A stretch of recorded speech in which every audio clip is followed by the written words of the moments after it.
अब देखें, पहली बात यह है कि हमने इलेक्ट्रिक फोर्स पढ़ी हुई है चार्ज पे ऑलरेडी, और मैग्नेटिक फोर्स भी पढ़ी हुई है कि अगर चार्ज मूव करे परपेंडिकुलर टू मैग्नेटिक फील्ड तो वो मैग्नेटिक फोर्स एक्सपीरियंस करेगा। अब इलेक्ट्रिक फोर्स और मैग्नेटिक फोर्स में किस तरह हम डिफ्रेंशिएट करेंगे कि अगर हम चार्ज को इलेक्ट्रिक फील्ड में मूव करवाएं या मैग्नेटिक फील्ड में, तो डिफरेंस क्या होगा? ठीक है, तो दोनों में शार्ट सा डिफरेंस है। पहली बात क्या है कि दोनों डिफ्लेक्ट करते हैं पाथ को, दोनों क्या करेंगे? पाथ को डिफ्लेक्ट करेंगे, but magnetic force her point पे पाथ को डिफ्लेक्ट करेगी, लेकिन इलेक्ट्रिक फोर्स ऐसा नहीं करेगी। आप इस तरह समझ लें कि ये हमारे पास इलेक्ट्रिक फील्ड है from right to left, left to right, और इसमें हम कोई भी चार्ज पार्टिकल मूव करवाते हैं। ये क्लियर? जब ये चार्ज पार्टिकल एंटर होते हैं इस फील्ड में, तो अब इस पर फोर्स लगी गया F is equal to Q into E. Let us suppose it is an a charge particle. अगर ये पॉजिटिव है तो फोर्स लगेगी in the direction of field, अगर नेगेटिव है तो ऑपोजिट। लेकिन अब जो चार्ज पार्टिकल है वो perpendicular to electric field move करना चाहते हैं, इस डायरेक्शन में जाना चाहते हैं, बट फोर्स किधर लग रही है? अगर ये पॉजिटिव है, in the direction of electric field, तो रिजल्टेंट, इट मीन्स रिजल्टेंट इन दोनों का किधर बनेगा? ये कि चार्ज पार्टिकल इस तरह बेंड होना स्टार्ट हो जाएगा, यूं बेंड होते होते, और फाइनली ये मैच कर जाएगा डायरेक्शन ऑफ इलेक्ट्रिक फील्ड को। लाइक अगर हम कोई भी चार्ज पार्टिकल इलेक्ट्रिक फील्ड में इंटर करें, तो इलेक्ट्रिक फील्ड में इंटर होती ही वो डिफ्लेक्ट तो करेगा, अगर वो ऑलरेडी इलेक्ट्रिक फील्ड की डायरेक्शन में मूव नहीं कर रहा। कब तक डिफ्लेक्ट करेगा? जब तक चार्ज पार्टिकल की वेलोसिटी और इलेक्ट्रिक फील्ड सेम लाइन पे नहीं आ जाती। अगर पॉजिटिव तो सेम डायरेक्शन, नेगेटिव है तो ऑपोजिट डायरेक्शन। अब यहाँ जब चार्ज पार्टिकल यहाँ से यहाँ तक, तो इसका पाथ डिफ्लेक्ट हुआ, बट इसके बाद क्या हो रहा है कि चार्ज पार्टिकल भी स्ट्रेट मूव कर रहे हैं, लेकिन under the force, electric force that is equal to Q E, इस फोर्स के अंडर एक्सेलरेट कर रहे हैं ना, तो इट मीन्स चार्ज पार्टिकल की वेलोसिटी बढ़ेगी या नहीं बढ़ेगी? हर पॉइंट पे चार्ज पार्टिकल की वेलोसिटी इंक्रीज होगी, लेकिन यूनिफॉर्म ये इंक्रीज होगी अगर इलेक्ट्रिक फील्ड क्या है? यूनिफॉर्म। अगर इलेक्ट्रिक फील्ड क्या है? यूनिफॉर्म। लाइक जिस तरह हमारे पास ये मार्कर और ग्रेविटेशनल फोर्स लग रही है, हम यहाँ मार्कर को इस पॉइंट से छोड़ें तो हर पॉइंट पे नीचे जाते हुए इसकी वेलोसिटी क्या हो रही है? इंक्रीज, बट यूनिफॉर्मली इंक्रीज हो रही है। एक्सेलरेशन क्या है इसका? सेम। हर पॉइंट पे एक्सेलरेशन क्या है? सेम। क्यों? क्योंकि फील्ड क्या है? यूनिफॉर्म। क्लियर है? लेकिन ये तो डायरेक्शन में छोड़ा, अगर मैं इस मार्कर को यूं थ्रो करूं, अब इलेक्ट्रिक ग्रेविटेशनल फोर्स किधर लगेगी? नीचे। मार्कर किधर जाना चाहता है? दोनों परपेंडिकुलर है ना, तो इस फोर्स की वजह से मार्कर आहिस्ता आहिस्ता डिफ्लेक्ट होना स्टार्ट होगा। और कब तक डिफ्लेक्ट होगा? जब तक किसी की डायरेक्शन में मुड़ नहीं जाता। लेकिन डायरेक्शन में मुड़ने के बाद सिर्फ इसकी क्या होगी? Velocity increase. और वेलोसिटी दो वे से इंक्रीज हो सकती है। अगर यूनिफॉर्म है तो यूनिफॉर्म इंक्रीमेंट आएगी, अगर यूनिफॉर्म नहीं है तो वेरिएबल इंक्रीज होगा। अब अगर यूनिफॉर्म है तो फिर एक्सेलरेशन भी यूनिफॉर्म होगा, क्या हर पॉइंट पे एक जैसे एक्सेलरेशन होगा, जैसे ये ग्रेविटेशनल एक्सेलरेशन देख लें। अगर ये यूनिफॉर्म नहीं है तो हर पॉइंट पे फिर एक्सेलरेशन की वैल्यू भी डिफरेंट होगी। क्लियर? इट मीन्स ये जो फोर्स है ये पार्टिकल को एक्सेलरेट भी करवाती है, और ये एक्सेलरेशन यूनिफॉर्म भी हो सकता है, नॉन यूनिफॉर्म भी हो सकता है, depending upon the nature of electric field. Electric field uniform होगा तो एक्सेलरेशन भी यूनिफॉर्म, ये अगर यूनिफॉर्म नहीं होगा तो एक्सेलरेशन भी यूनिफॉर्म नहीं होगा। क्लियर? लेकिन दूसरा पॉइंट ये है कि ये साथ साथ पार्टिकल को डिस्प्लेस भी करवा रहे हैं। ठीक है? अगर यहाँ से पार्टिकल एंटर होता है, किसी सेकंड टाइम वो यहाँ होगा, थर्ड टाइम कहीं और होगा, तो इट मीन्स ये एक्सेलरेट करवाने के साथ साथ क्या कर रहे हैं? ये फील्ड वर्क भी कर रहे हैं, मतलब इलेक्ट्रिक फोर्स वर्क भी करेगी और एक्सेलरेट भी करवाएगी। लेकिन चार्ज पे फोर्स कितनी लगेगी? F is equal to Q. अब दूसरी जो हमारे पास मैग्नेटिक फोर्स की हम जब बात करते हैं, अगर सिंपल मैग्नेटिक फील्ड हम ले लें कि ये मैग्नेटिक फील्ड है, और हमने ऑलरेडी पढ़ा हुआ है कि मैग्नेटिक फोर्स तब भी लगेगी जब चार्ज पार्टिकल परपेंडिकुलर मूव करेगा। क्लियर है? इसकी सारी डिटेल हमने पढ़ी हुई है। तो लेट्स सपोज अब मैं इसके अंदर चार्ज को इंटर करता हूँ, चार्ज क्यू, अब क्या होगा, इसकी वेलोसिटी इधर है और मैग्नेटिक फील्ड इधर है, तो क्या होगा, इस पे फोर्स किधर लगेगी,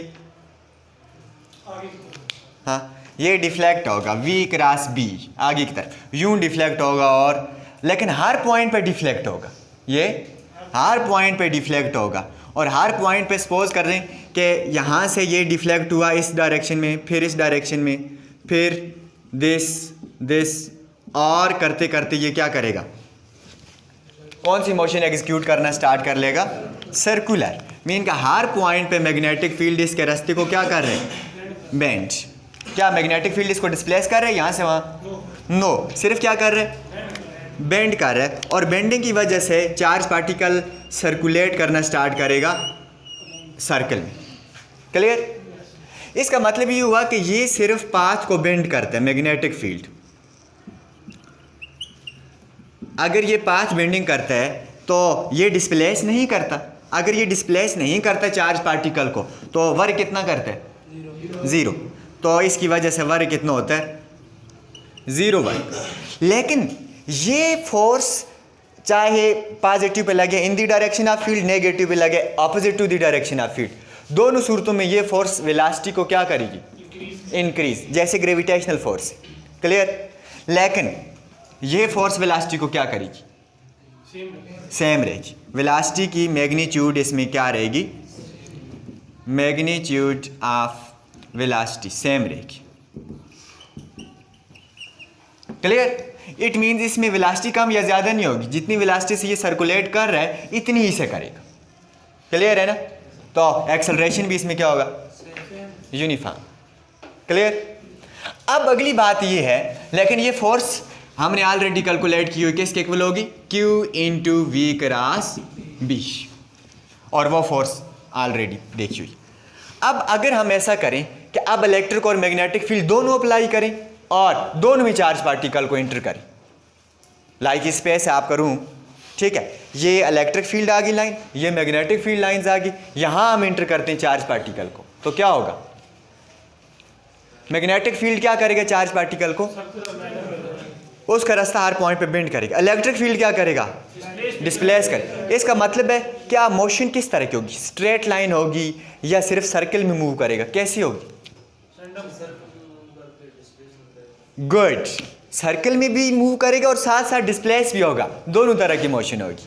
तो इट मीन्स आप स्पाइरल मोशन, स्पाइरल जिस तरह स्प्रिंग नहीं, इस तरह अगर हम उसको खींचें तो उसके सर्कल भी स्मॉल स्मॉल होते हैं और वो आगे भी जा रहे होते हैं, सेम इस तरह की मोशन होगी। बात समझ रहे हैं ना? लाइक अगर मैं ये मैग्नेटिक फील्ड अप्लाई करता हूँ B और ये इलेक्ट्रिक फील्ड अप्लाई करता हूँ E, और मैग्नेटिक और इलेक्ट्रिक फील्ड दोनों में चार्ज पार्टिकल को इंटर करता हूँ, तो चार्ज पार्टिकल इन दोनों के परपेंडिकुलर मूव करेगा। ठीक है, उसकी पूरी डेरिवेशन है, लेकिन हम डेरिवेशन नहीं करेंगे क्योंकि आपकी बुक में वो चीज़ नहीं है। और चार्ज पार्टिकल इसके इन दोनों के प्लेन के परपेंडिकुलर मूव करेगा, लेकिन कैसी मूव करेगा, स्पाइरल मोशन की तरह। ठीक है, लाइक ये जो हमारे पास B है, B इसको क्या करेगा, इसकी मोशन को सर्कुलर करवाने की कोशिश करेगी, ऐसे E क्या करेगा, डिस्प्लेस। इसका मतलब है साथ साथ सर्कुलर मोशन होगी और साथ साथ वो डिस्प्लेस भी हो रहा होगा, तो इस तरह की मोशन होगी। बात समझ गए? और इसकी वेलोसिटी हम कैसे निकाल सकते हैं, E cross B divided by B square. अगर ये दोनों परपेंडिकुलर हैं E और B, जैसे मैंने अभी अप्लाई किए हुए, ये इसकी वेलोसिटी, अगर ये दोनों परपेंडिकुलर हैं तो फिर क्या हो जाएगा, 90 एंगल आएगा ना, क्रॉस प्रोडक्ट है, ई बी साइन 90 होगा 1, तो हो जाएगा E B divided by B square. एक बी से कैंसिल, अगर थीटा 90 इन दोनों के दरमियान, तो हमारे पास वेलोसिटी क्या आ जाएगी, ई बाई बी। तो मोस्टली आपको ये 1-2 नंबर का क्वेश्चन पूछा जा सकता है एग्ज़ाम में कि अगर इलेक्ट्रिक फील्ड की स्ट्रेंथ ये हो, मैग्नेटिक फील्ड की ये हो, तो उसमें पार्टिकल कितनी वेलोसिटी से मूव करेगा, या इलेक्ट्रिक फील्ड और मैग्नेटिक फील्ड में पार्टिकल मूव कर रहा है तो उनकी स्ट्रेंथ दी हुई है, तो निकालें आप वेलोसिटी, या वेलोसिटी दी हुई हो, कोई इलेक्ट्रिक या मैग्नेटिक फील्ड दिया हो, तो दूसरा फील्ड आप यहाँ से निकाल सकते हैं। या एमसीक्यूज में ये पूछा जा सकता है कि इलेक्ट्रिक और मैग्नेटिक फील्ड में चार्ज पार्टिकल की मोशन कैसी होती है। ठीक है, अगर दोनों परपेंडिकुलर हों तो चार्ज पार्टिकल किधर मूव करेगा। क्लियर है। और मैक्सिमम जो वेलोसिटी है वो मैक्सिमम वेलोसिटी ये होगी। और अगर किसी और एंगल पे ये दोनों हैं तो यहाँ क्या आ जाएगा, ए बी साइन थीटा। क्या आ जाएगा, ए बी साइन थीटा। फिर वो थीटा डिटरमिन करेगा वेलोसिटी कितनी है। क्लियर है यहाँ तक बात। और इन दोनों टॉपिक में से आपको शार्ट ही क्वेश्चन पूछे जा सकते हैं कि इलेक्ट्रिक फील्ड में चार्ज पार्टिकल कैसे मूव करेगा, मैग्नेटिक फील्ड में कैसे मूव करेगा, क्या डिफरेंस है, या दोनों में कैसे मूव कर सकते हैं। तो ये आपने शार्ट क्वेश्चन माइंड में रखने। ठीक है। अब जो नेक्स्ट टॉपिक है आपका वो लॉन्ग में पूछा जा सकता है। क्लियर है ये चीज़ सबको। अच्छा, नेक्स्ट टॉपिक आपका मोस्ट एक तरह से इम्पॉर्टेंट टॉपिक है, चार्ज टू मास रेशो निकालनी है।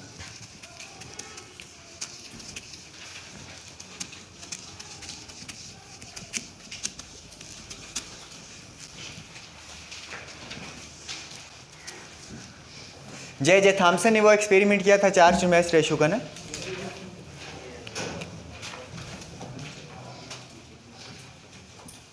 चार्ज टू मास रेशो,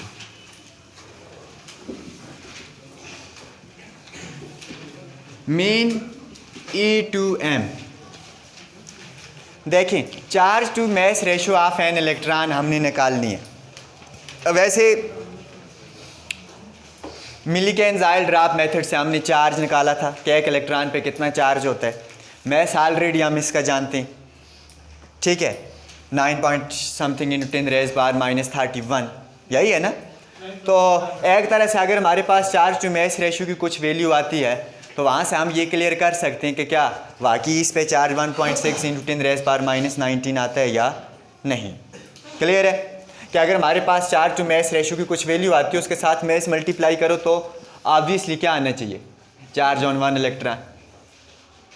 और इसी तरह अगर चार्ज को उस रेशो से डिवाइड करो तो ऑब्वियसली क्या आना चाहिए, mass of an electron. Clear है। तो एक तरह से दोनों चीज़ें हम इसे वेरीफाई भी कर सकते हैं। ये जे थॉमसन ने एक एक्सपेरिमेंट किया था जहाँ से हमें चार्ज टू मास रेशो मिलती है। अब इसने ये एक्सपेरिमेंट कैसे किया, इसने एक इलेक्ट्रॉन गन ली। इलेक्ट्रॉन गन का मतलब सपोज करो एक कैथोड है और उसके अंदर वो पूरा फंक्शन होता है जहाँ से इलेक्ट्रॉन को हमने इजेक्ट करवाना है।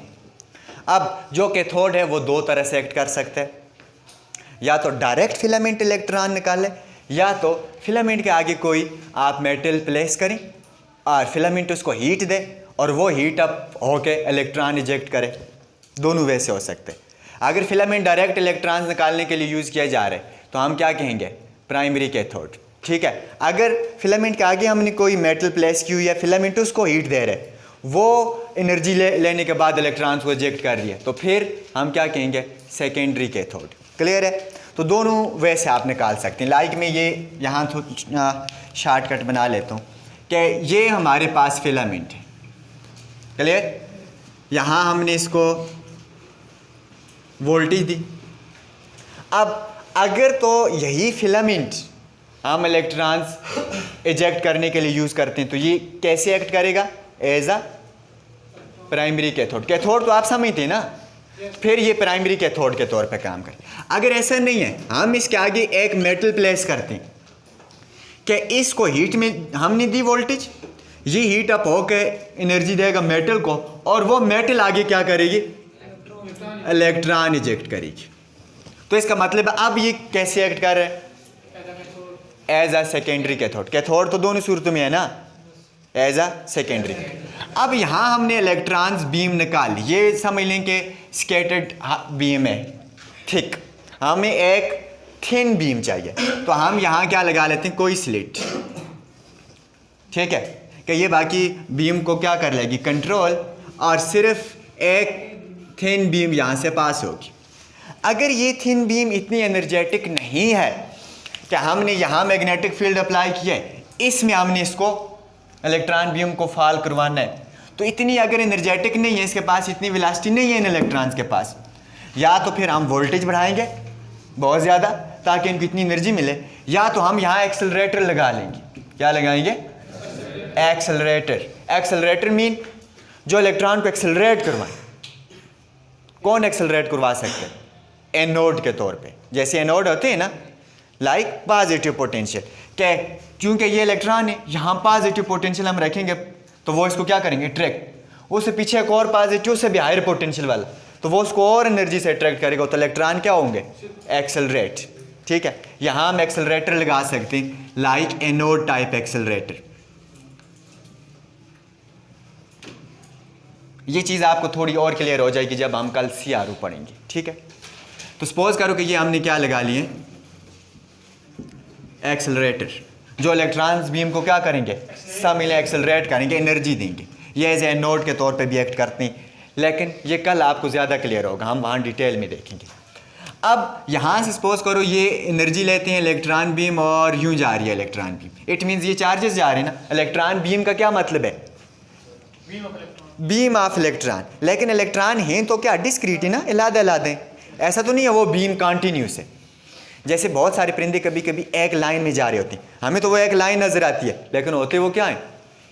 एक दूसरे से अलग अलग होते हैं। ऐसी बात है ना, यहाँ भी आगे पीछे इलेक्ट्रॉन की बीम होगी, ठीक है, लेकिन वो कंटिन्यूस नहीं होगी। हर इलेक्ट्रॉन ठीक है दूसरे से अलग होगा। अब ये इलेक्ट्रॉन बीम हमने कहाँ फॉल करवानी है? मैग्नेटिक फील्ड में। मैग्नेटिक फील्ड हम इसके परपेंडिकुलर अप्लाई करेंगे। ये तो पता है हमें, तभी फोर्स लगेगी मैक्सिमम। लेकिन मैग्नेटिक फील्ड हम परपेंडिकुलर यहाँ दो वे से इस्टेब्लिश कर सकते हैं। चूँकि पार्टिकल लेफ्ट टू राइट जा रहा है तो हमें मैग्नेटिक फील्ड या तो इनवर्ड लगाना पड़ेगा या तो आउटवर्ड लगाना पड़ेगा। ठीक है, ज़्यादा बेस्ट यही है पार्टिकल को प्लेन में मूव करवाने के लिए, वरना अप एंड डाउन भी हम प्लेस कर सकते हैं, ऐसा इशू नहीं है। अब आपकी बुक में आई थिंक सो कि इनवर्ड है, तो हम भी इनवर्ड लगा लेते हैं। ठीक है, कि यहाँ हमने मैग्नेटिक फील्ड अप्लाई करना है इनवर्ड, और इनवर्ड डायरेक्शन को किससे शो करते? क्रॉस से। अब ये हमने मैग्नेटिक फील्ड अप्लाई कर लिया। अब ये मैग्नेटिक फील्ड क्या करेगा इस बीम ऑफ इलेक्ट्रॉन्स को? इलेक्ट्रॉन क्या होते हैं? हाँ, पार्टिकल ही है, चार्ज है इलेक्ट्रॉन, चार्ज कैरियर है। मीन कि वो है तो पार्टिकल, बट उसके पास चार्ज की कैरेक्टरिस्टिक मौजूद है। इट मीन्स इसके पास चार्ज है तो मैग्नेटिक फील्ड इस पे फोर्स लगाएगा। अब देखो मैग्नेटिक फील्ड इनवर्ड है, वेलोसिटी यहाँ से इलेक्ट्रॉन्स की कैसी है? Left to right. अब इसको इस तरह समझो, magnetic field inward, velocity left to right, magnetic field inward, तो फोर्स V क्रॉस B किधर लगेगी? V क्रॉस B, इन दोनों के परपेंडिकुलर, राइट हैंड रूल से V क्रॉस B अपवर्ड। लेकिन चूंकि है कौन सा चार्ज? नेगेटिव या पॉजिटिव? नेगेटिव, तो फोर्स किधर लगेगी? डाउनवर्ड। इट मीन्स यहाँ से जो इलेक्ट्रॉन है वो आहिस्ता आहिस्ता क्या होना स्टार्ट हो गए? Bend, but downward. और हर पॉइंट पे बेंड होते होते होते फाइनली ये क्या होना स्टार्ट हो जाएंगे? सर्कुलर। तो इस तरह के सर्कल में ये क्या करना स्टार्ट कर देंगे? मूव। ये सपोज करो सर्कल का सेंटर है और ये इसका रेडियस है। अब किसी और रेडियस के सर्कल में ये सर्कुलेट करना स्टार्ट कर लेंगे। लेकिन एक बात हमने ऑलरेडी पढ़ी हुई है कि कोई भी बॉडी अगर सर्कल में मूव कर रही है तो एक तो उसकी टेंजेंशियल वेलोसिटी होती है जो हर पॉइंट पे टेंजेंट टू दी सर्कल होती है। इट मीन्स सपोज करो अभी इलेक्ट्रॉन यहाँ है तो यहाँ से वो टेंजेंट टू दी सर्कल आगे जाने की कोशिश करेगा, लेकिन वो आगे नहीं जाता, सर्कल में मूव करता है। ऐसा क्यों है? Centripetal force. क्यों? क्योंकि यहाँ सेंट्रीपिटल फोर्स किधर एक्ट कर रही है? सर्कल के सेंटर की तरफ, हर पॉइंट पे। यहाँ से भी सेंटर की तरफ खींचेगी, यहाँ इलेक्ट्रॉन पहुँचा तो यहाँ से भी किधर खींचेगी? सेंटर। यहाँ पहुँचा तो यहाँ से भी सेंटर, यहाँ पहुँचा तो यहाँ से भी। तो इस तरह हर पॉइंट पे इसने इलेक्ट्रॉन को बाउंड किया हुआ है ताकि वो किधर मूव करे? सर्कल। जैसे हम पत्थर एक घुमा रहे होते हैं, जब छोटे बच्चे इस तरह गेम्स करते हैं ना, हमने भी बहुत किए कि वो पत्थर बांधा, एक प्लास्टिक टाइप चीज़ है, यूं घुमाओ और उसकी आवाज़ निकलती है। निकलती है ना। अब वो पत्थर हाथ छोड़े, हम जिस पॉइंट पे होगा वहाँ से आगे tangent to that circle move करें। लेकिन जब तक हम छोड़ते नहीं तो हमारी जो हाथ की फोर्स उस पर लग रही है थ्रू स्ट्रिंग, वो किधर लग रही है? हमारे हाथ की तरफ। हमारा हाथ सेंटर है ना, तो इस वजह से वो वहाँ घूमता रहता है। लेकिन वहाँ सेंट्रीपिटल फोर्स कौन प्रोवाइड करता है? हम खुद, हम दे रहे हैं वो फोर्स ना। लेकिन सेंट्रीपिटल फोर्स यहाँ कौन प्रोवाइड कर रहा है? यहाँ कौन सी फोर्स है? Magnetic force. इट मींस यहां सेंट्रीपिटल फोर्स कौन प्रोवाइड कर रहा है? Centripetal force is provided by magnetic force, क्योंकि यहां असल फोर्स तो कौन सी है? मैग्नेटिक है, तो वही सेंट्रीपिटल है यहां। लाइक अर्थ सन के अराउंड रिवॉल्व कर रही है, ऐसा ही है ना। तो इसका मतलब वहाँ सेंट्रीपिटल फोर्स एग्जिस्ट कर रही है, तभी रिवॉल्व कर रही है। लेकिन वहाँ सेंट्रीपिटल फोर्स कौन सी है?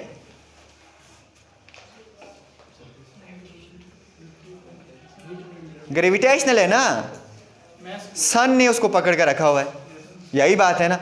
ग्रेविटेशनल फोर्स वहाँ सेंट्रीपिटल। हम अगर पत्थर घुमा रहे हैं तो सेंट्रीपिटल फोर्स कौन दे रहे हैं? हम टेंशन के अलांग, मतलब वो टेंशन जो स्ट्रिंग के अलांग होगी। लेकिन यहाँ सेंट्रीपिटल फोर्स कौन दे रहे हैं? Magnetic force. क्लियर? इसका मतलब है जो हमारे पास सेंट्रीपिटल फोर्स यहाँ है जो इसको सर्कुलेट करवा रही है, that is equal to magnetic force. ऐसा ही है ना। If at any point charge is moving with velocity v and mass of the charge we also aware of the mass of electron m, then centripetal force will become, formula क्या होगा centripetal force का? हम already जानते हैं, हमने prove भी किया first year में कि सेंट्रीपिटल एक्सेलरेशन हमेशा किधर होता है? सेंटर की तरफ। और इसकी वैल्यू कितनी होती है? v² divided by r। ये प्रूव किया हुआ है ना। तो फिर फोर्स अगर निकालनी हो तो m से मल्टीप्लाई कर दो, तो क्या बन जाएगी? mv² बाय, तो यही सेंट्रीपिटल फोर्स है। अब सेंट्रीपिटल फोर्स आपके पास mv² by r is equal to magnetic force क्या है? q into V cross b। अब चूंकि v और b परपेंडिकुलर हैं तो मैक्सिमम फोर्स है, तो मैक्सिमम फोर्स फिर कितनी हो जाएगी? mv² by r is equal to qvb। क्यों? क्योंकि v और b के दरमियान एंगल कितना है? 90। अब वेलोसिटी से कैंसिल, तो हमारे पास क्या फिर बच जाएगा? mv divided by r is equal to qb। Since charge यहाँ क्या है? इलेक्ट्रॉन, तो हमारे पास क्या आ जाएगा? mv by r is equal to eb। हमें क्या चाहिए? Charge to mass, charge divided by mass, तो मैस को इधर डिवाइड कर लो, b इधर आकर डिवाइड हो जाएगा, तो बचेगा v divided by are B is equal to e by m। ये आ गई चार्ज टू मैस रेशियो। इसको कोई एक भी नंबर a कह दो। देखो चार्ज टू मैस रेशियो किसके इक्वल आ रही है? वेलोसिटी, रेडियस और मैग्नेटिक फील्ड। इन तीनों फैक्टर में से एक फैक्टर तो हम जानते हैं अभी, कौन सा? मैग्नेटिक फील्ड, क्योंकि ये हमने अप्लाई किया हुआ है, हमें पता है इसकी स्ट्रेंथ कितनी होगी। लेकिन क्या रेडियस और वेलोसिटी के बारे में जानते हैं? नो, रेडियस और वेलोसिटी के बारे में अभी हम नहीं जानते। बस हमने दो वही काम करने कि वेलोसिटी निकालो, रेडियस निकालो, यहाँ पुट करो, चार्ज टू मैस रेशियो आ जाएगी। तो पहले हम क्या निकाल लेते हैं? वेलोसिटी या रेडियस निकालें? चलें रेडियस फाइंड कर लेते हैं। अब इलेक्ट्रॉन हमें नज़र तो नहीं आते, अगर इलेक्ट्रॉन ये रूम में यूँ रिवॉल्व करो, हमें नज़र आएगा ये जा रहा है इलेक्ट्रॉन? वो इतना स्मॉल होता है उसको हम देख, लेकिन उसका इफेक्ट हम फील कर सकते हैं, ठीक है ना, बट देख नहीं सकते।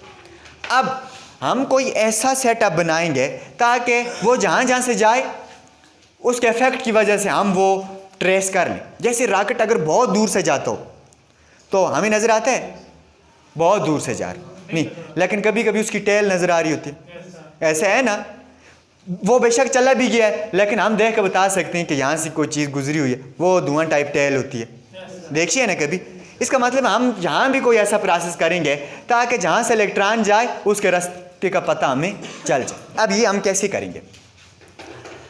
हम इस पूरे सेटअप में ये जहाँ हमने ये करना है, हाइड्रोजन गैस भर देते हैं, प्रेशर इसका बहुत कम कर देते हैं, और लो प्रेशर पे एक्साइटेशन जल्दी होती है, और ये क्वेश्चन मैंने आपको दिया हुआ है, इस पर सर्च करना कि लो प्रेशर पे गैसेस जल्दी कंडक्टर क्यों बन जाती हैं जबकि आम प्रेशर पे नहीं होती।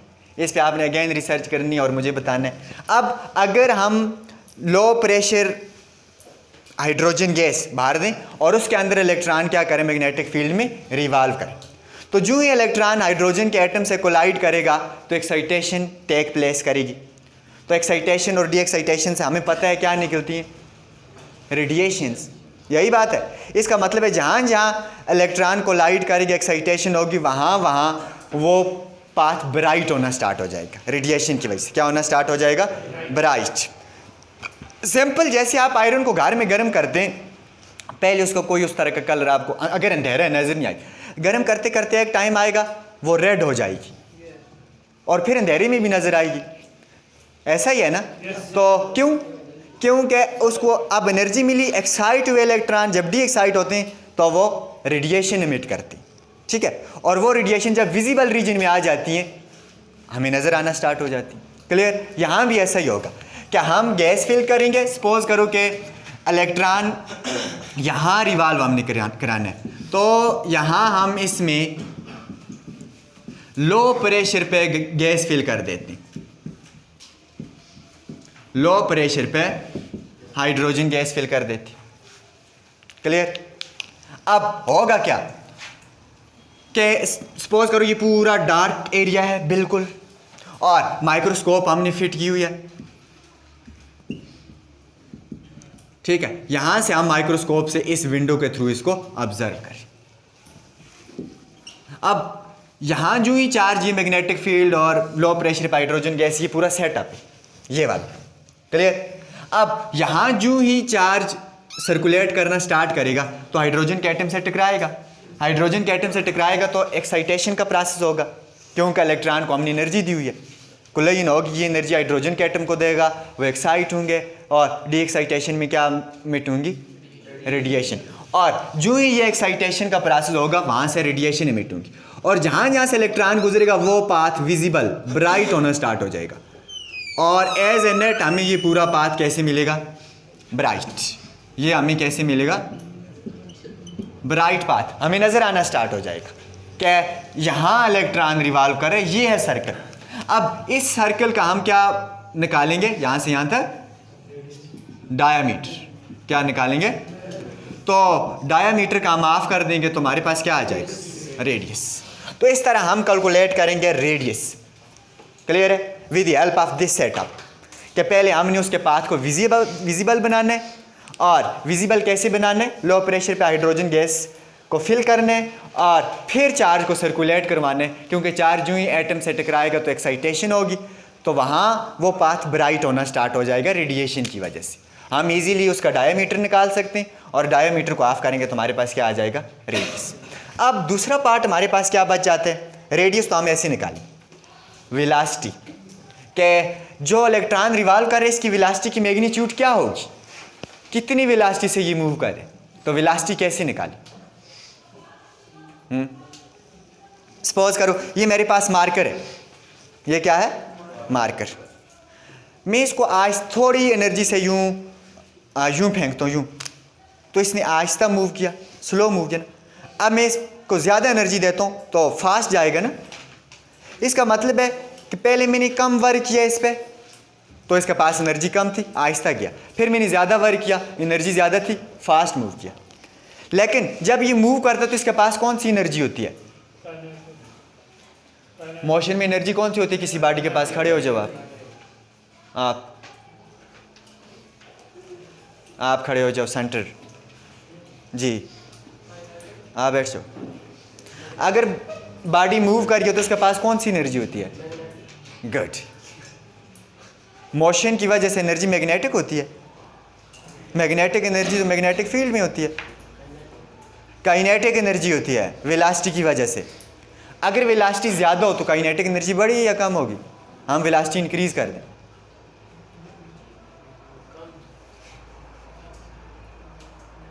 वेलोसिटी बढ़ाने से काइनेटिक एनर्जी बढ़ती है, ठीक है। अब इस बेस पे हम इसकी वेलोसिटी निकालेंगे। देखें इलेक्ट्रॉन्स को यहाँ से पोटेंशियल मिल रहा है, पोटेंशियल क्या होता है, हाँ, पोटेंशियल क्या होता है कि कितना वर्क हम कर रहे हैं उस चार्ज पार्टिकल को नेगेटिव से पॉजिटिव की तरफ मूव करवाने की। लाइक पोटेंशियल होता है कि कितना हम वर्क कर रहे हैं चार्ज पार्टिकल पे, लाइक कितनी एनर्जी दिया हमने चार्ज को, वो क्या है पोटेंशियल। ये हमने फर्स्ट चैप्टर में आपने पढ़ा है, लेकिन इसको हम अगेन फिर देखेंगे टाइम मिला।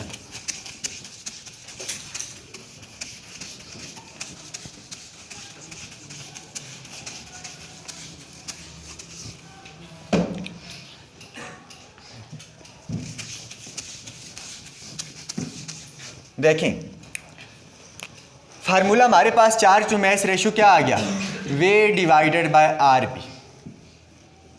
बी को तो हम जानते हैं, हमने खुद अप्लाई किया। आर हम निकाल लेंगे अभी जो मेथड बताया वेलोसिटी का मसले। अब यहाँ से हम इलेक्ट्रॉन को क्या देते हैं, हम बैटरी से पोटेंशियल वी अप्लाई करते हैं और इलेक्ट्रॉन एमिट होते हैं। पोटेंशियल वी का मतलब क्या है कि हम वर्क कर रहे हैं किस पे, चार्ज पे। इसका मतलब हम चार्ज पे कितना वर्क कर रहे हैं, ई को इधर मल्टीप्लाई कर लो, ई वी। ये पोटेंशियल है जो हमने इलेक्ट्रॉन गन मीन कैथोड के अलांग दिया हुआ है, जिसकी वजह से वो इलेक्ट्रॉन इजेक्ट हो रहे हैं वहाँ से। क्लियर। इलेक्ट्रॉन्स को हम टोटल एनर्जी कितनी दे रहे हैं, E V, charge multiply potential जितनी। अगर हम टोटल एनर्जी इतनी दे रहे हैं इलेक्ट्रॉन्स को, तो अब वो मूव कर रहे हैं, अब उनकी एनर्जी कौन सी है, काइनेटिक।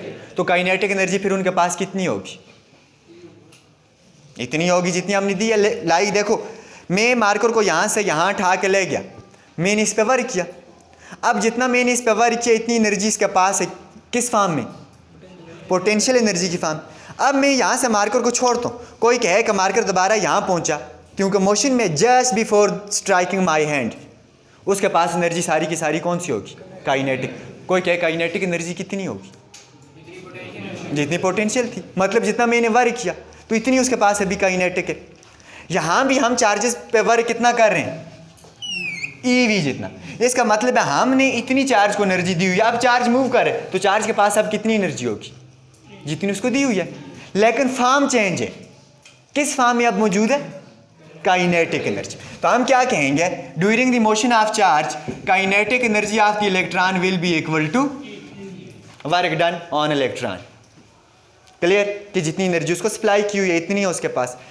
अगर इलेक्ट्रॉन मूव करे वेलोसिटी v से, मास m है, तो kinetic energy 1/2 mv² is equal to ev। और यहाँ से v² हमारे पास क्या आ जाएगा, ये वेलोसिटी है, ये पोटेंशियल।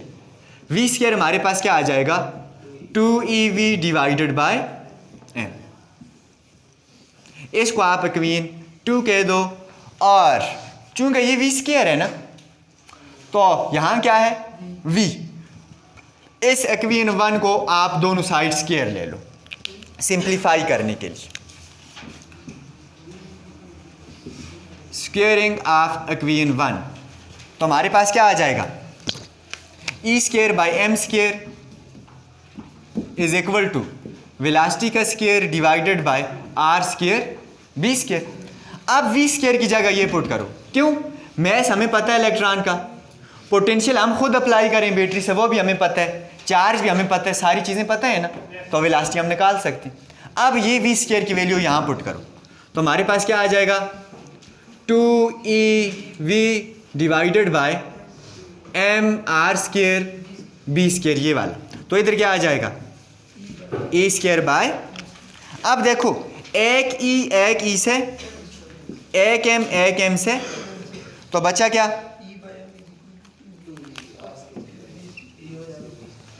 तो क्या बचा आपके पास, E by m is equal to 2v r² b²। ये आपके पास आ गई चार्ज टू मास रेशो। ये क्या आ गई, चार्ज टू मास रेशो। आप खड़े हो जाओ। आप मुझे ये बताओ, ये v क्या चीज़ है, पोटेंशियल। गुड। ये नाउन होगा या अननाउन होगा हमारे लिए, नाउन होगा, क्योंकि हम खुद बैटरी से सप्लाई कर रहे हैं। वेरी गुड, बैठो। अब पोटेंशियल भी नाउन है। रेडियस हम कैसे निकालेंगे, वो मेथड आपको बता दिया कि उसके पाथ को हमने विजिबल बनाने, ठीक है, वो प्रोसेस हो गया। बी ऑलरेडी हमने अप्लाई किया हुआ है, मैग्नेटिक फील्ड स्ट्रेंथ हम जानती होंगे, सारी वैल्यू यहाँ पुट करेंगे तो हमारे पास क्या आ जाएगा, charge to mass ratio something into 10⁻11 में आएगा। क्लियर है, ये आपने खुद निकालें। और अगर इस चार्ज टू मास रेशियो को मास से मल्टीप्लाई करो तो किसकी वैल्यू आनी चाहिए, चार्ज ऑन 1 इलेक्ट्रॉन। क्या आनी चाहिए, ये चार्ज ऑन 1, ये इलेक्ट्रॉन का मतलब क्या है, चार्ज ऑन 1 इलेक्ट्रॉन। क्लियर, क्योंकि ये हम उसकी चार्ज वाली करेक्टरिस्टिक्स देख। अगर इस रेशो को हम इस रेशो से डिवाइड करेंगे अगर इस इलेक्ट्रॉन को, तो क्या आना चाहिए, मैस ऑफ इलेक्ट्रॉन। क्लियर, अगर ऐसा है, ऐसा ही आता है तो इट मीन्स ये बिल्कुल क्या है, एग्जैक्ट। ठीक है, तो ये क्वेश्चन आपसे मोस्टली लॉन्ग में पूछा जा सकता है। ठीक है, शॉर्ट में इसमें से कुछ चीज़ें पूछी जा सकती हैं कि हम इलेक्ट्रॉन की वेलोसिटी कैसे निकाल सकते हैं, या हम रेडियस कैसे निकाल सकते हैं। ठीक है, तो आपको पता होना चाहिए रेडियस हम कैसे निकालेंगे या इलेक्ट्रॉन की वेलोसिटी कैसे निकालेंगे। बाकी मोस्टली जो प्रोबेबिलिटीज़ की है ये लॉन्ग में पूछने की है। ठीक है, तो दैट्स इट।